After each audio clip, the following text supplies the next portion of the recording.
Yeah. We back. We here.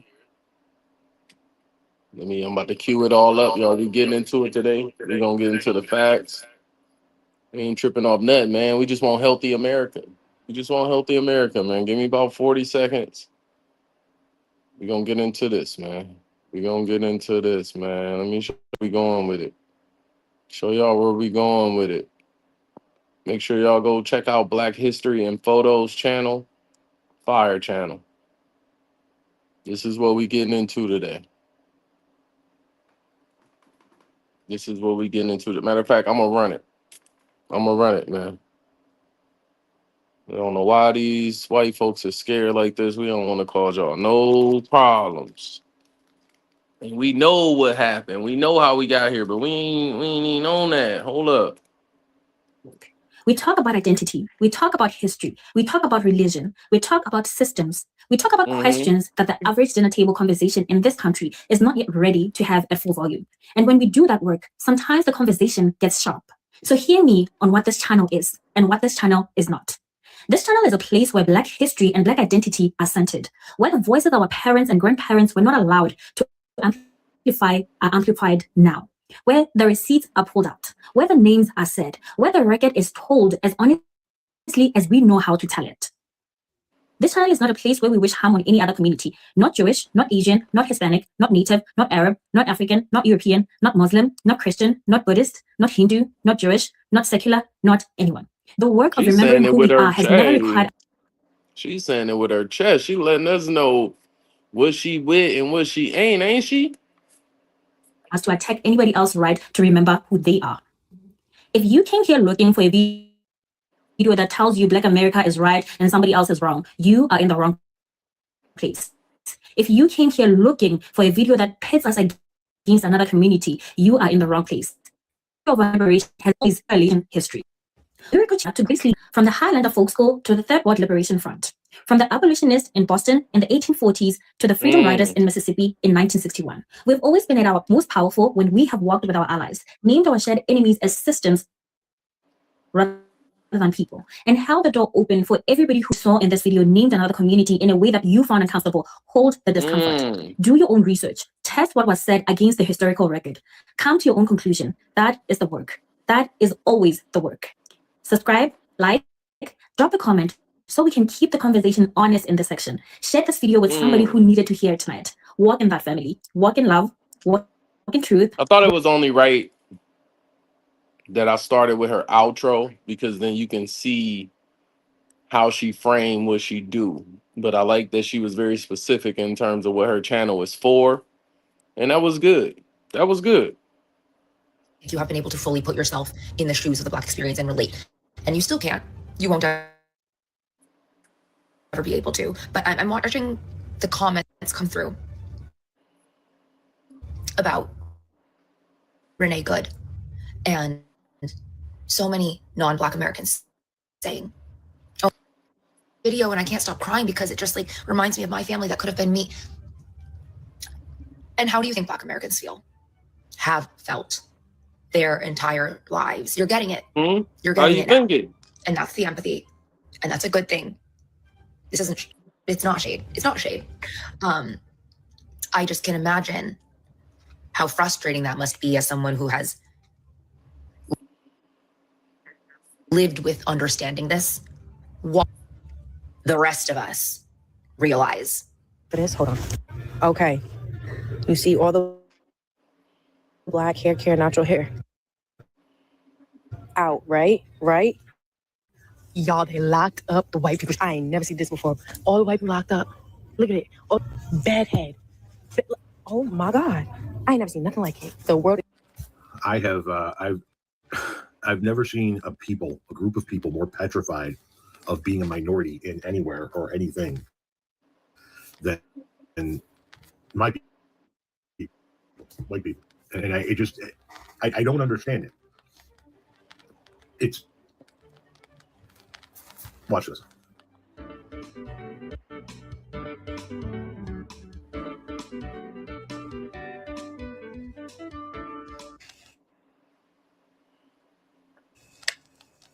know what, Sarah Elizabeth? Hell yeah. Hell yeah, because we don't have to play games with you. We don't have to beat around the bush. Openly speaking about eugenics and the need for you to have 6, I guess not children, but repopulation efforts because you're worried about the white race going extinct. White people used to be 30% of the world's population. Nowadays, they're 7%. Great replacement theory. All right, man. I lost connection. Let me see what's going on.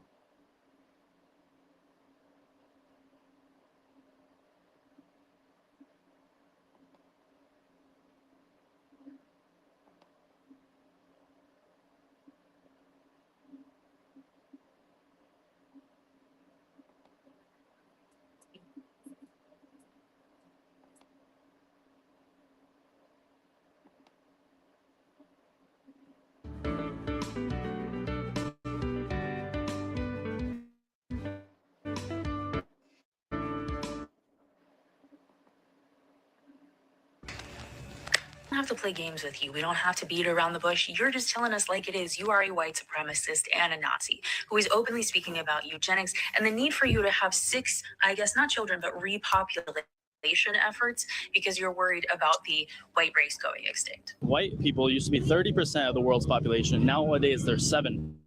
Do you believe in the Great Replacement theory? What is that? It's where they're trying to exterminate the white race, for lack of a better word, because white people used to be 30% of the world's population. Nowadays, they're 7%.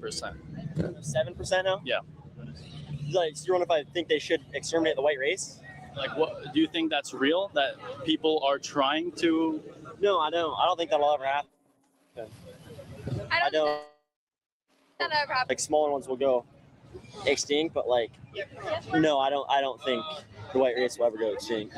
I was raised by racists, and I want to talk about how deep the racism is behind closed doors. I was told that I needed to keep the bloodline pure, and if I was caught dating a person of color, that they would immediately disown me. They are becoming the minority. Shout out to Brandon, who we just interviewed, where he was talking about we're coming up on the minority majority, where in a couple years, in the first time in history, minorities are going to be the majority, right? By 2040. They know this. Their birth rates are dropping. So now what they got to do, start eliminating us from being seen so we don't realize we got the motherfucking numbers. That's what's really going on. Remember when Trump slid that new bill where if you start having babies, I'm going to throw you $1,000. Come on now, to keep popping white babies out. Exactly. You see Elon Musk using Twitter and X to push that agenda too. If you follow y'all gonna have to sit with this one for a minute, because what is happening to white America in real time, on the news, in their own counties, is the exact set of conditions Black America has been describing to white America for 60 years and getting called divisive for trying to name. The wages are stuck. The rent is doubling. The opioids are killing. The police are everywhere. The schools are crumbling. The healthcare is bankrupting. The retirement is gone. Watch the clip, then come back. Because what white commentators are calling the decline of America is the description of conditions our grandparents have been calling normal life since 1960. Before we get into it, hit that like button, hit subscribe, tap the bell, because this kind of system decoding content does not survive the algorithm unless people like you push it. Your tap is what stands between us and an empty feed. Now, let me lay the receipts. The opioid crisis. The Centers for Disease Control reports that prescription and synthetic opioid overdose deaths in this country quadrupled between 1999 and 2020, with the steepest increase in rural white majority counties. The same agency reports that crack cocaine overdose deaths peaked in the late 1980s in urban Black majority counties. The country called the crack era a moral failure of the Black community. The country called the opioid era a public health crisis. Same disease, two different framings, separated by the race of the user. Mass surveillance. The Brennan Center for Justice at New York University School of Law has documented for over a decade how the surveillance technologies first deployed in Black neighborhoods under the so-called broken windows policing of the 1990s have since been expanded to suburban policing in the last 15 years. license plate readers, stingray devices, facial recognition, predictive policing algorithms. The technologies trained on Black communities are now monitoring white commuters in suburban traffic. The white commuters are not happy. Housing precarity. The Joint Center for Housing Studies at Harvard University publishes an annual State of the Nation's Housing Report. Their 2023 edition documented that the share of cost-burdened white renters, defined as renters paying more than 30% of their income on housing, has now reached levels that Black renters first crossed in the late 1980s. 40 years later, white renters are catching up to the rent burden Black renters were already navigating. Healthcare cost. The Kaiser Family Foundation tracks medical debt by demographic. White American medical debt has risen sharply over the last decade. Black American medical debt was already high. The country is converging at the bottom. These are not theories. These are public record statistics.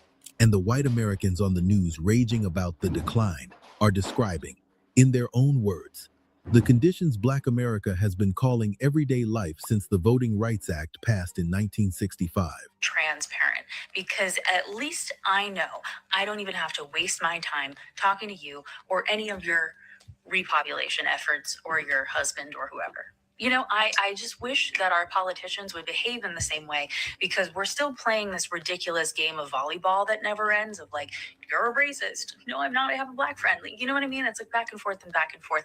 And it's ridiculous. So, you know what? If you are a Trump supporter, if you think what's going on in this country where people are kidnapping children and then sending them out to another state, never to see their parents again, is a good thing. If you are good with people being pew-pewed in the middle of your street, just be more like Sarah Elizabeth. You know, the girl is unafraid to say exactly what she is. A Nazi. Yeah, I mean, at least she's open about it, but ew. The white race isn't going anywhere, folks. Humanity, our species, is getting browner. And it will continue to get browner. The white race is going extinct. You're fucking paranoid over nothing. Or is it that you're paranoid that you're going to be a minority and then people are going to treat you the way you treated them when they were the minority? Is that it? The quiet part that we're not saying out loud is that white supremacists are scared and they're holding on to a world that is no longer going to exist. It's inevitable. They're toddlers throwing their dinner at the wall. They're little girls throwing a temper tantrum over not getting a doll. They're the teenager going through their first heartbreak, screaming, banging their head in, saying, I'm never going to be able to survive this. But we all know they will. And the people that are still standing behind this regime are a good example of how evolution works. And those who do not evolve for the future are going to be left behind. The only difference is in America right now, those same people who are trying to drag us down with them are the people who are being left behind. So, you know, they're falling behind, they're dragging us with them. And that's what we're experiencing. That's what we're going through. It's going to get worse before it gets better. For those who don't understand eugenics, they don't understand white supremacy. The Latino population, the Mexican population in the US is the problem. The reason why that problem exists is because this is stolen land, okay? So they're already fighting against a battle that was never won. It was just body slain, okay? They're talking about the literal percentage of white people that still exist. Whiteness is evaporating. Whiteness is leaving America because we are an ever evolving population, and humanity as it is as a whole is going to be POC. We are all going to be people of color on this continent, and they will not accept it. And this is the temper tantrum that they're throwing, and they're going to kill millions of people in the process. And the question is, are one of those people going to be you? And is it going to be kicking and screaming, or is it going to be you lining up with a smile on your face when they blow your brains out? Those were the numbers. So here's what they were. The biggest city in the United States then and now is New York City. New York City in 1950 was 90% white. 71 million New Yorkers out of 7.9 million were white. Chicago in 1950 was 86% white. Philadelphia, over 80%. Los Angeles, 94% white. 94% white. That's almost an ethno state, actually, at that point. Detroit, Michigan, home of Ford, GM, and Chrysler, 84% white. Baltimore, steel and shipping capital of the Mid-Atlantic, 76% white. That was 1950. You know people who were alive in 1950. Maybe you were. Here are the numbers today. Baltimore, 27% white. Detroit, about 10% white, down from 84. Los Angeles, again, 94%, about 37% white now. Philadelphia, 36%. Chicago, less than 30%. And New York City, again, the biggest city in the country, is now around 30% white, down from 90% in 1950. Well, since we're talking about numbers, Tucker, here's some numbers for you. Before Columbus arrived in 1492, America was 100% Native American Indian. Today, they're less than 3%. Why do British people complain about the heat? It's not even that hot. Okay, tell me why British people are literally going extinct because of the fact that it's so hot in our country. This heat wave will be disastrous for male fertility. You what? That's because the quality of sperm goes down as the temperature goes up. So what this means is British people are on our way out. We are going extinct. Researchers analysed the samples of more than 6,000 men and found that those living in hotter climates had less sperm mobility than their colder peers. The country constantly keeps getting hotter, like it has been predicted to do so. We are all going to be dying out and there'll be no British people in the space of 50 plus years. If there's no British people, who's going to eat the beans? I guess every country is going to argue with me and say that England is still not that hot. Yet, we're dying out because of the heat? Okay, sure, go on. White folks, you got to change. Because within 30 years, you will be a numerical minority in the United States of America. And you had better pray to whoever you pray to or for, that people of color are not going to get even with us and treat us the way we have treated them. If you can't think of any other reason for treating people like equal human beings, think of that one. Because what you do today is creating the future. I don't think you want the kind of future that you have provided for people in the present. I may be mistaken. You may not know what's going on. You know what's going on. And if I asked you, if every white person in this room who wants to be treated the way we have treated people of color in this country, if you'd like to be treated that way, all you white folks, if you want that for the rest of your life, please stand. Did you understand the directions? If you're white and you think blacks have got it so good in this country and you want to be treated the way they have been for the rest of your life, just stand up. You know why you aren't standing. You know it's ugly, and you know it's happening, and you know you don't want it to happen to you. So I want to know why you're so willing to allow it for others in this post-racial society. It was so bad that I would literally get physically punished for listening to music by people of color. I was told that I needed to keep the bloodline pure, and if I was caught dating a person of color, that they would immediately disown me. I remember being as young as 4 years old and being asked why I wasn't friends with the white kids in my school and being told that those are the people that I need to befriend. Thankfully, I went no contact and I don't have to deal with their hateful beliefs anymore, but I want you to know that change is possible and you don't have to believe everything that you were taught growing up. First of all, I just want to say, shout out to this woman. It takes a lot of courage for, a white woman to come online, speak out on their racist family, what they went through, what things they were saying, stuff like that. Because a lot of white people aren't like that. A lot of white people just rather don't care. They just rather just ignore it. They just, just refuse to not speak on this because they rather scared or they just really don't care. We need more white people like her. But y'all be calling us black people, we have victims mentality. But you got a white woman coming online saying she would get in trouble for listening to black people, music and dating a black person. She would get disowned for that. You know how racist you have to be to do that? The reason why some of you white people tell us why we have victim mentality is because you don't like when you're a group of people being exposed on racism. We're going to keep continuing to talk about it. We're never going to stop. A lot of white people teach their children racism. I have a bunch of white people tell me the same thing in person. Maybe the reason why really crazy white people are believing that white culture is being erased, and whenever they're asked what white culture is being erased, they can't even really tell you what it is because white culture at its core is just control. Controlling anyone and everything, especially those who aren't white. Telling people what their lives are supposed to look like so that it keeps white people comfortable. Even if it harms others, as long as white people are comfortable. That's white culture. It's white control.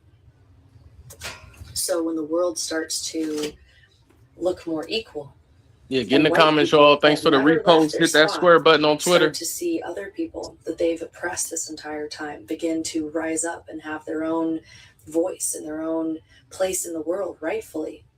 Start to gain something. It feels like the white people are losing something. But all they're losing is control. That's it. They're not losing anything other than control over all the people that they've oppressed this entire time. That's it. It's not white culture. It's white control. I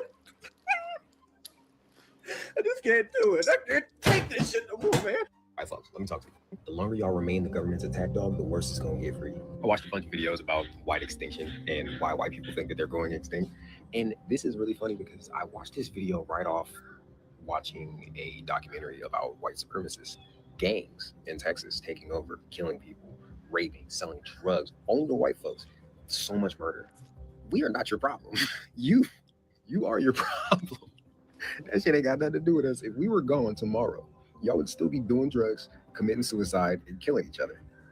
And the cops wouldn't do shit because it's a white on white crime. Damn, I guess racism does have its my bad. I do see why white folks are afraid of other white folks. It's because you are fucking brutal to each other. Unity is just dead. It's just nothing but pasty skin and anxiety now. White folks got extremely traumatized somewhere between a black president and the suicide rate overtaking the birth rate. Look, it's nobody. Pull that clip back up. Did you hear what those white commentators were describing? That's interesting. Stagnant wages, crumbling schools, heavy policing, predatory landlords, opioid funerals. Now ask yourself how many black grandmothers have been describing those exact conditions on those exact news shows for the last 40 years without getting a sympathetic camera turned on them, because the conditions are not new. The audience is. And here is where the hypocrisy fall out. Not this, not the same political movement that called Black Lives Matter divisive for naming heavy policing now demanding the federal government investigate the police in their own counties. Not that. Not the same commentators who called the black wage crisis a values problem, now framing the white wage crisis as a government failure. Not this. Not the same school boards that called black critics of failing schools complainers, now calling the Federal Department of Education to come fix their crumbling buildings. Not that. Not the same churches that quoted "Blessed are the poor" on Sunday while voting to cut food stamps on Tuesday. Now, how did we get here? Because the system underneath these conditions is the same system Black America has been describing for 100 years. It's fault. If y'all women ain't got no ass, they got low birth fertility rates, bro, because they ain't got no ass. They ain't got no ass because y'all be stressing them out. Most white people got the anxiety walk. Fucks up your posture. You can't grow no ass. You think I'm joking? I'm only half joking. This is why I don't be knocking people when they say non-practicing white, because honestly, you need a way to distance yourself from that shit. So wimpy white boy syndrome, damn, right out the gate. I bet y'all would have a little bit more will to live if you weren't the fucking villain in every scenario. Because I know you hate yourself. We can all see it. We all see it. It's very apparent. Elon Musk on Twitter pushing textbook replacement theory that's manufactured by the white supremacists. He said whites are rapidly dying minority. And then he's posted this little video of Tucker Carlson giving this little illustration of how they're being. Shout out Lee. Shout out Conscious Lee. No matter how much he say shit that we agree on, we got to always remember. My grandpa always reminded me, Lil George, even a broken clock get it right twice a day. And goddamn, when it comes to Tucker Carlson, remember, he still puts shit like this. This is supposed to be illustrating how they're being replaced, showing you the population demographic of 1950 versus now. With New York, it was 90%, 1950, now 30%. And LA used to be 94, now it's only 37. And Detroit used to be 84, now it's only 10%. He not account for shit like white flight. He not account for things like how we had laws that had immigration quotas that favored European immigrants. I need to ask Tucker Carlson, did your parents or grandparents participate in the way that America became suburbanized, like suburbanized through and through? This man right here, the fake African American talking about how there's a dying minority that's being erased. Whole time they play funny games about you being African American. So who really doing the erasing? What we are experiencing now is the extinction burst of American empire, because the caged animal is going to escalate and they're going to try to desperately cling to resources. So that's why you see these fascist movements, they all function the same way, because they're trying to desperately cling to resources as there's a crisis in imperial capitalism. My overall view of the historical situation is that we're witnessing the death of the last white supremacist empire. Portuguese in the 15th century, Spanish into the early 16th, the Dutch, the French, the British, and then after World War II, the US empire. And so we have to expect that there's going to be a lot of noise and a lot of disruption and a resurgence in fascism. We're going back to the bloody roots of settler colonialism, and we're seeing all of that unfolding. If you double down on extractive violence and forever war, the way we're doing now in Iran, it's only going to hasten the decline of the empire. Richard Wolff, great Marxist economic historian, shows systematically that all of those empires that I just named, they accelerate their downfall because when their currency is sold off as the world's reserve currency, they try to make up their gains with new military adventurism abroad, and it just hastens the collapse. That's what's happening. That's what's happening. Objectively and obviously, that's what's happening. And what that means is that we should really be focused on what we are going to build on the ashes of this dying empire. And I think that what we build on it is something that is not rooted in extractive imperial capitalism. I think that it's something that is rooted in care instead of cages. I think that it's rooted in environmental sustainability instead of extraction. I think that we have a chance to green the globe, quite literally, right?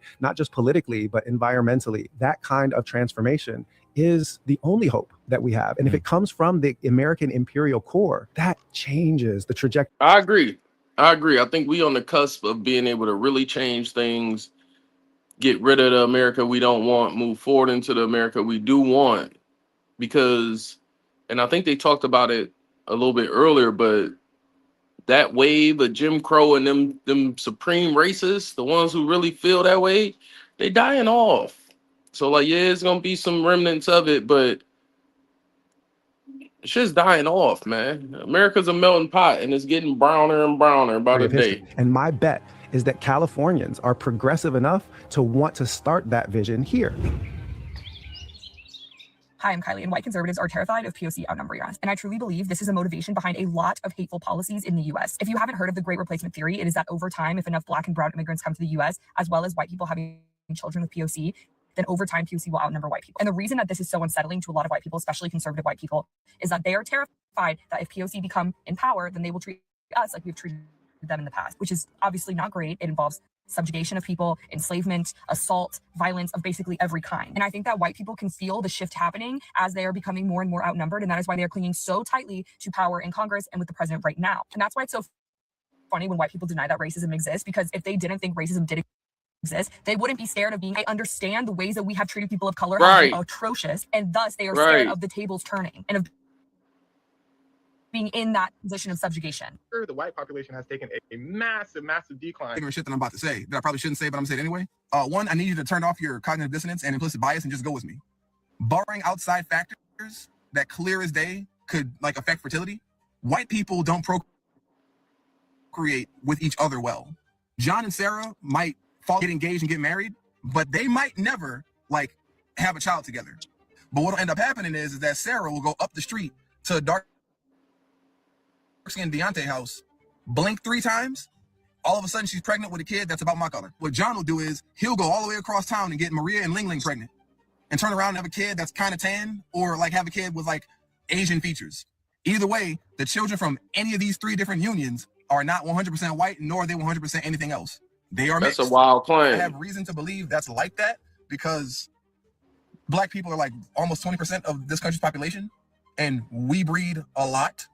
And then you have all these Hispanic people who are coming up right behind us, and they breed more than we do, on top of all the other immigrants from other parts of the world coming right here and have been coming here in the thousands. It's seeming like a sort of ethno and cultural shift in the country that no one's really talking about. But again, I don't know, and I could be tripping. If the white replacement theory is true, then who's pushing it? Because white people control the world, and they have created systems and put things into place to make sure that they reap all of the benefits. And Jewish people are also part of the white people generally, so why would they be doing anything to erase themselves from culture? Shout out to my guy here. My guy is just like, this is one of the interesting things about content creation. Like sometimes I find myself like in a place really alone, talking to myself. And my guy right here is walking it out and talking it out. Like, how did we get here? I think we need more people like this, man. I think we need more people like this. It just doesn't make any sense, like, generally. So why would they be doing anything to erase themselves from culture? And also, it just doesn't make any sense. Like, why would the majority of white people want to erase white people? It literally makes no logical sense in reality. This brother understands what some of us may have forgotten. Just because white people think they're better than black people and they want to oppress us and they want us to allow ourselves to be oppressed. This is the basic problem. Then what you that white people think they're better than others. I can't solve the problem. You guys pull the strings that close schools. You guys draw the boundaries that keep our kids restricted to the ghetto. You guys write the restrictive covenants that keep us out of houses. So it's up to you to talk to your brothers and persuade them that they have a responsibility. We've assumed ours for over 400 years, and we're tired of this kind of stuff now. We're not going to suffer patiently anymore. More blessing our enemies, no more praying for those who despitefully use us. We're going to show you that we've learned the lessons you taught us. You studied your history, and you did not take over this country by saying we shall overcome. You did not gain control of the world like you have it now by dealing fairly with a man and keeping your word. You're treaty breakers, you're liars, you're thieves, you rape entire continents and races of people. Then you wonder why these very people don't have any confidence or trust in you. Your religion means nothing. Your law is a farce, and we see it every day. You demonstrated it in Alabama, and I can say you because you're part of the whole system. You profit from it. In fact, you make your living from it. You couldn't walk around and talk to people, stand up in your pulpit on Sunday and preach nice little songs and say, now we're going to give thanks to the Lord for he is good and old Jesus be among us. As far as we're... What it is, this Trump administration isn't some showcase of brilliance or strategy or moral authority. It is a showcase of white mediocrity, broadcast for the entire world to see. If you think about it, they scream about being the greatest. They scream about being the smartest, the most patriotic. But when the spotlight hits them, what do we see? Corruption, incompetence, lies stacked on top of lies. A government so insecure it has to redraw maps, it has to silence voters, it has to attack its own citizens just to hold on to power. And the world is watching. Countries overseas are looking at America, shaking their heads, saying, "This is America."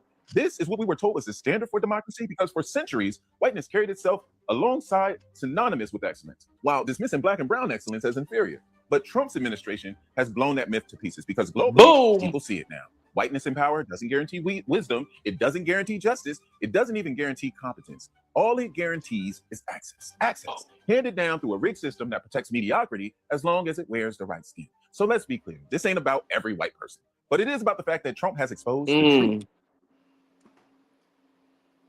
Wisdom, it doesn't guarantee justice. It doesn't even guarantee competence. All it guarantees is access. Access, handed down through a rigged system that protects mediocrity as long as it wears the right skin. So let's be clear. This ain't about every white person, but it is about the fact that Trump has exposed the truth, that the old story of white superiority was never superiority at all. It was all smoke and mirrors, and now the smoke has cleared. So what comes next, right? If America wants respect on the world stage again, it won't come through Trump. It won't come through clinging to whiteness. It will come through honesty, justice, Honesty. I like that. democracy.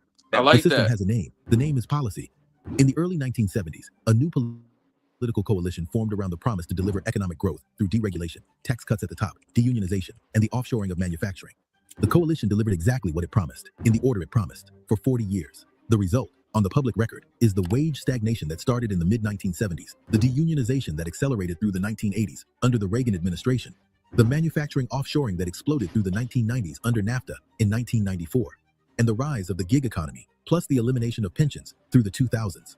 Every step of that policy was sold to white American voters as growth. Every step of that policy hit black American communities first and harder.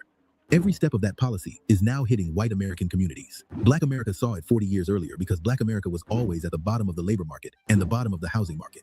The bottom catches the policy first. Black America has been telling white America what the policy felt like at the bottom for 40 years. White America did not believe them. White America is starting to believe them now because the policy has reached white America. I talked to a brother last week, 67 years old, retired Detroit auto worker, worked 38 years on the assembly line. His pension was wiped out in the 2009 General Motors bankruptcy. He told me a story.